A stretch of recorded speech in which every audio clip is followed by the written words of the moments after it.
Keeping data isn't really the hard part anymore. Storage is cheap.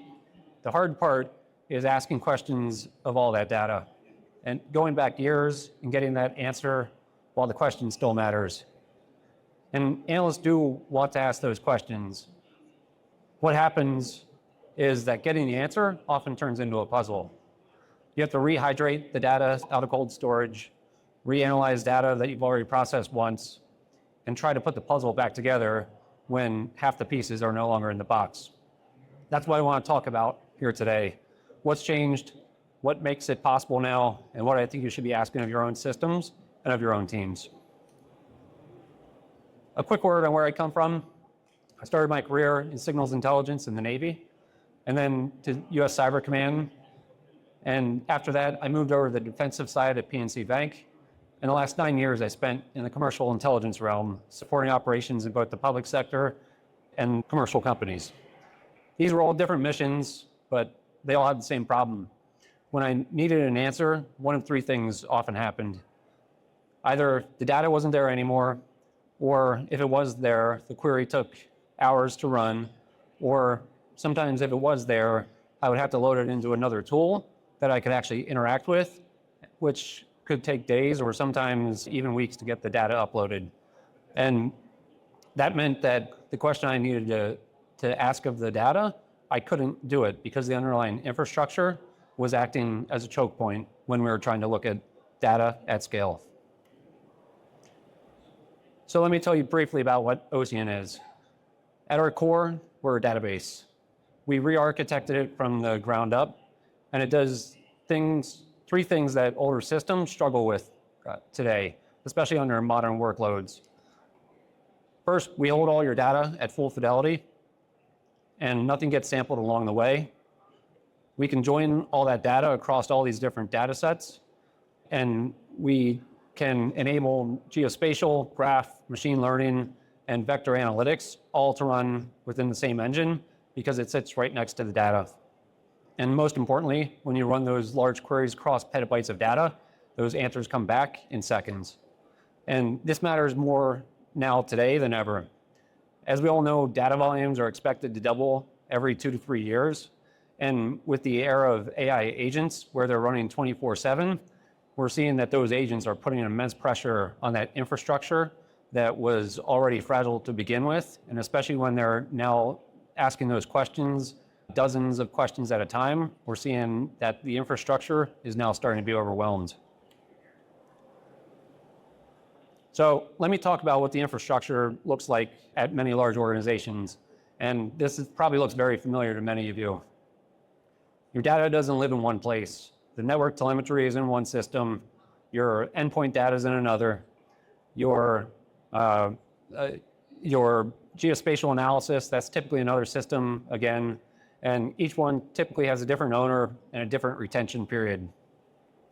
You have a fast window where answers can come back quickly, and a cold tier where you have to rehydrate the data if you want to use that.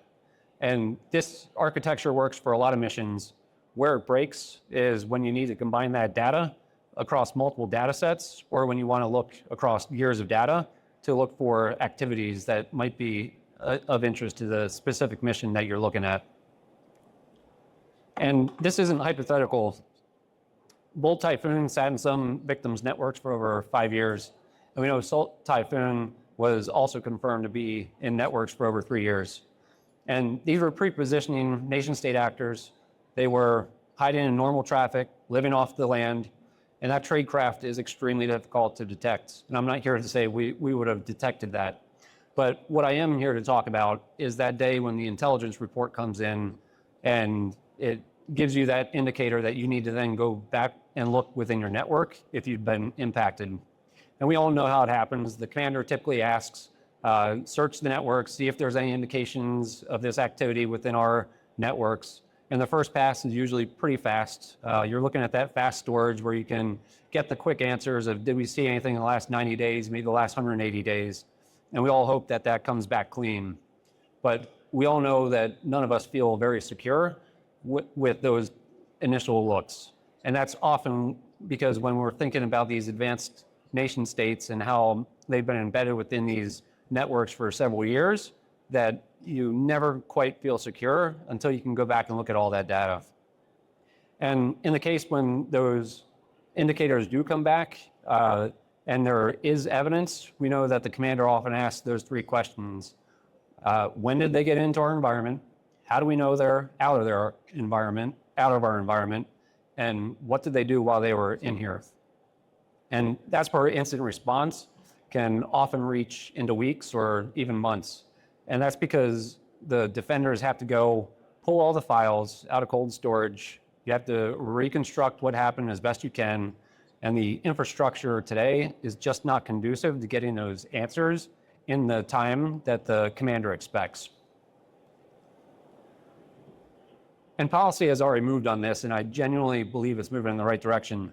In May, the White House Budget Office released new guidance, replacing the old SolarWinds era logging rules. The important part is the distinction between searchable and retrievable data. Searchable means an analyst can query the data right now and get answers, and retrievable just means it exists, but you need to pull it out of cold storage and make it searchable again. And the floor for this is 6 months searchable and 12 months retrievable, and it's genuinely a good step. But as we just looked at that last example, if an adversary has been in your infrastructure for 3 years or 5 years, that time period, that retention, is not enough for a lot of the questions that many of you are faced with answering day to day. And this is where Ocient comes in. This is what we're doing for many customers already in the public sector and commercial space. We have one database engine. It's been re-architected from the ground up, and we can ingest data at extreme scale out to the exabyte level, and we can make all that data queryable in real time. And when we think back to the incident response we were just talking through, the data and the analytics that you need, we now have all in one engine. And now you can ask that question and get back answers about what happened 2 or 3 years ago in seconds. And because those analytics are built in, the follow-on questions I think are the most important, because those follow-on questions are now what enable you to have a conversation with that data about what was happening on your network 2 or even 3 years ago. And that's how you get to a decision much faster. You don't have to spend the weeks and the months trying to rehydrate and reconstitute the data to answer some of those commanders' questions. And that's what interactive scale really buys the commander. Not a faster dashboard, but the ability to assess and respond to the decision or respond to the incident while it is unfolding, and then be able to make smarter decisions in near real time. And if I had to leave one slide up, it would be this one. And it's about how we handle structured and semi-structured data at scale. Once these types of data sets are all in one system, and you have the analytics that you can run across all those data sets and get those answers back in seconds, now the question often becomes, what do you want to ask of that data? And that's where I genuinely am interested when we start to walk our customers through this, because it's those questions that people always want to ask of the data, but the systems and the tools were just not there to support that. And that's really what we are unlocking for so many organizations. And to be clear, we're not doing all the missions on the right-hand side. What we're doing is providing that infrastructure, and we're providing the ability for all of you and your organizations to ask those questions and support those types of questions in near real time. And this matters more today. I know it's very cliche. Everything in here is about AI, but it truly is transforming, I think, how not only operations are running, but the demands on our infrastructure. Historically, when an analyst would have a question that they were attempting to answer, they would go to a database, they'd run those queries, they'd work through it sequentially, and they'd build their case. But we all know now when you have an AI agent, that same agent, when you ask that question, it will go ask 30 different questions of many different data sets all at once. And that's just putting a fundamentally different demand on the data layer that's really pushing a lot of the infrastructure to the limits. And we're also seeing that in the explosion of a lot of the token usage is because of how these agents are operating. When those agents run on an Ocient engine, what we've been seeing is something very interesting. When you're able to push those questions and push the analytics down into the layer where the data already lives, there's a couple things that happen. The agent is just orchestrating the answer, but is not trying to stitch together the different data sets to come up with that answer. And we ran some tests. We set up two different infrastructures. One, the historic one, where it's a fragmented one, where data sets are in different places, and you're asking the agent to go orchestrate that answer. And what the agent is then forced to do is bring back all the answers and try to stitch it together in the context window. And what is happening when that happens is not only does the context usage goes up, but it's also where some of the hallucinations start to occur, especially when you're dealing with petabyte scale data sets. So when we run those same questions on an Ocient engine, what's very interesting is the token usage goes down almost 7-fold. And we also see that these answers are coming back in seconds and hallucinations are going down. So that is truly where some of the difference comes in when we start thinking about how the data layer is operating and what those agents are doing when they are running those queries and those analytics on those data sets. And that truly is the Ocient difference. So let me leave you with something practical. These are the questions I'd be asking if I were the mission commander, asking these questions back to your defenders and to your systems. And think of those hardest questions that your mission is trying to answer.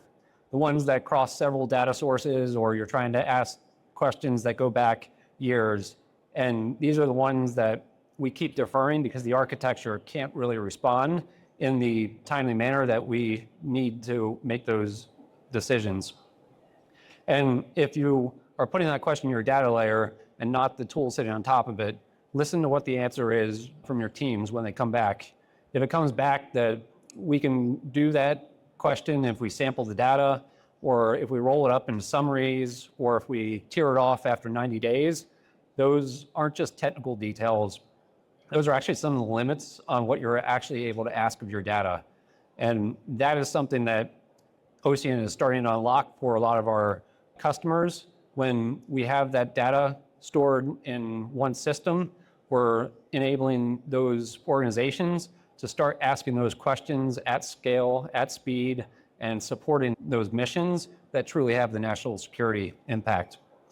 We always share with people that you just can't find what you don't keep, and keeping it really only matters if you're actually able to ask questions of your own data. So with that, I want to thank you for your time.